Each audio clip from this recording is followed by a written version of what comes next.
Back up, preparing. Okay, on point. This is like one of those like hipster comedy festivals where everyone's doing jokes like, "Is my kombucha vegan?" this guy knows. Oh, he's saying, "Oh, don't worry, buddy, you're all right. Hey, it's fine, it's fine." So, let's see what we got on my notes here. You kids take notes, and I take notes too. It's college stuff. Everybody's vegetarian nowadays. You know, everyone's saying, is this fair trade? And I'm an old school guy, you know. I miss the old times when men were men, you know, they would eat a big rack of lamb. You know, my girlfriend's vegetarian, and she's always like, animals don't want to be killed. And I'm like, yeah, they do, you big skank. And I got stuffed bacon in her mouth. But things are different nowadays, man. And you got all these like social justice warriors, and they're all typing on their keyboards with their cell phone. You know, they got these feminists going around chopping off men's hands. My girlfriend, she's always saying like, I wish you would listen to me. I say, sweetheart, there's two things I listen to. The Disturbed's cover of Sound of Silence and the sound of bacon sizzling in the pan. So maybe less talking and a little more in the kitchen. My girlfriend was always, my girlfriend is always asking me, when are we gonna get married? And I say, when am I gonna kill you?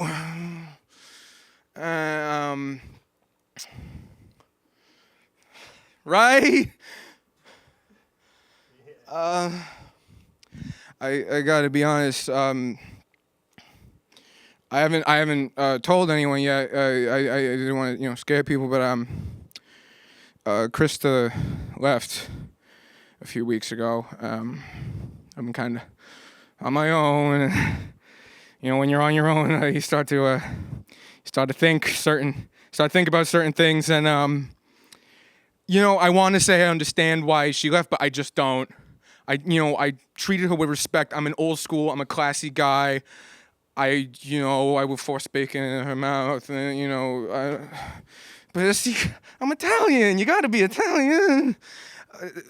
I just want to take this time. I just want to say, Krista, I want you to work on what you did to me, and how I know that what I did was who I am, because I'm just an old school guy, and I like the old days, Frank Sinatra, and I just want you to understand that what you did was, the way I feel is that I was painful, and what you did was harm of me.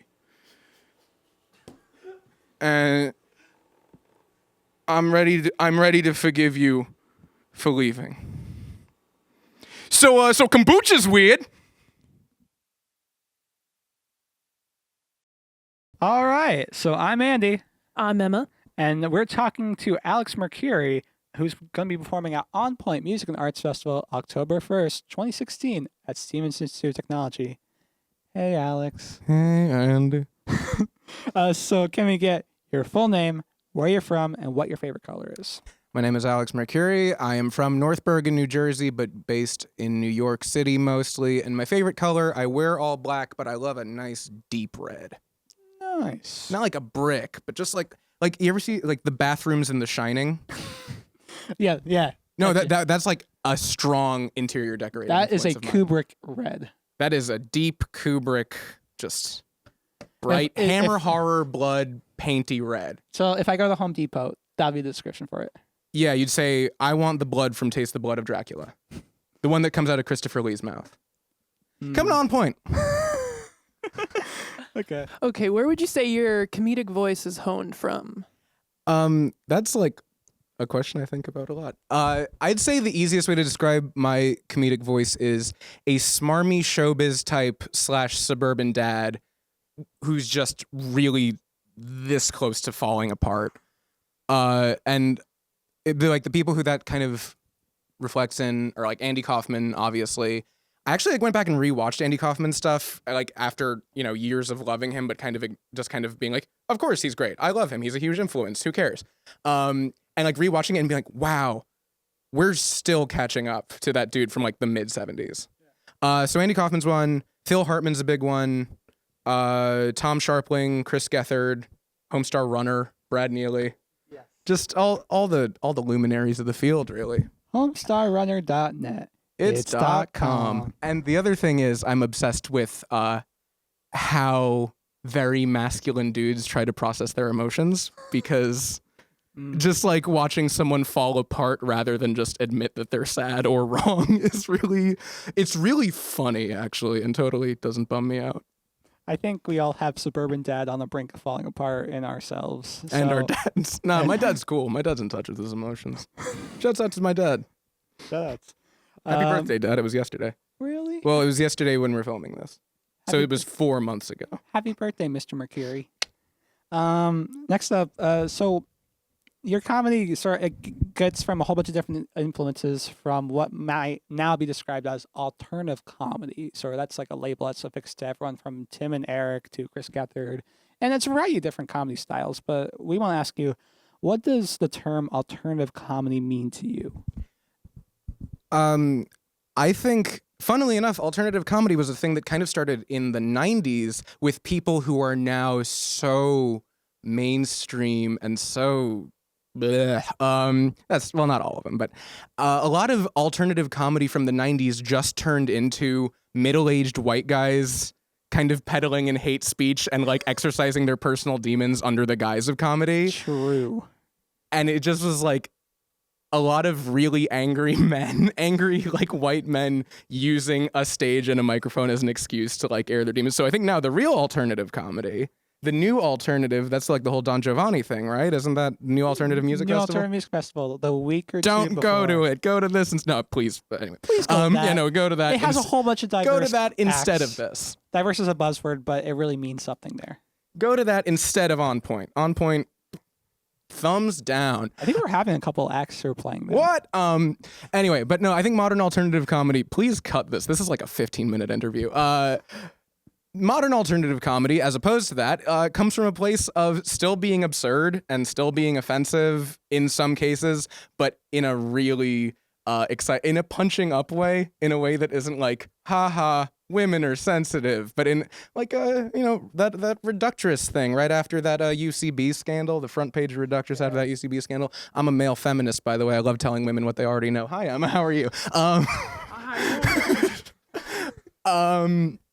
No, yeah, I think modern comedy is really absurd and making fun of the idea of what comedy should be, but in a way that's fun and accessible and not scolding its audience. And there's so much more to be said about that, but I've been talking for 20 minutes already, so.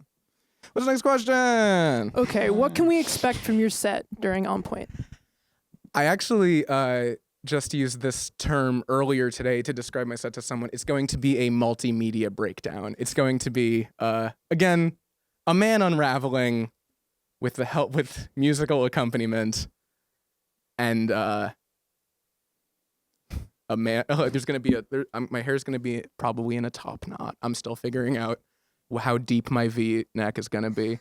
Oh, I mean, I might not be able to make it. I hope some crazy character fills in. But yeah, no, it's going to be weird character stuff. Going to be, again, a broken man on the verge of falling apart. And there's going to be live music. Nice. We wouldn't expect anything less. And then the last thing we do, this is called a plug. You can plug whatever project you're a part of, anything that you want to push, but you have to plug someone or some art or some movement or some fashion from the New York City area that you want others to think about and check out. From the New York City area. Yeah, from From the general northeastern. yeah. Okay, yeah, cool. It could be anything. Okay. In that case, I'm not going to plug myself because I think this interview's plugged me enough as this. So I would like to plug OnPoint Performers Long Neck. Hey. Lily Master Demos. The thing is, like, okay, you got your friends' bands, and even if they're good, they're still mostly your friends' bands. You know what? Like, that's mean, but like, let's be honest. Lily is like a person who, if I didn't know her, I would listen to her music religiously still and want to be friends with her. And it's just, I think she's just like one of the most talented songwriters I know. And like the fact that we're tight is even better. So shouts out to Lily. Long neck. And Jawbreaker Reunion, rest it with small fits and starts Rest- because it's not Rest in hiatus. Yeah, no, exactly. What I'm saying is like rest in peace means it's totally dead. So like rest, but like wake up at 6 a.m. and be like, "Argh," and then put your cell phone down. Nice. And then go back to bed for a little longer than you meant to, and wake up at 11 and be like, oh my god, I can't believe I woke up at 11. AKA what Your I've been humor is so relatable. AKA what I've been doing all summer. Yeah. It's been a weird summer, y'all. I'm sorry. It's okay. Anyway, check out Alex Mercuri at OnPoint Music and Arts Festival. Do you want to plug anything about yourself? I'm looking for a job. So if you are if you're in the humanities in any capacity, like the pragmatic, like publishing houses, I'm kind of looking for editorial assistants. Also, if you run a cool store, I'll work at that. Just like, generally, yeah, like a kind of the pragmatic end of the humanities, or just like put me on your show. Yep, he's a very nice gentleman. I'm running out of money. And he'll be at OnPoint Music and Arts Festival at Stevens Institute of Technology, October 1st, 2016. Thank you so much, Alex. Thank you for having me. And hello.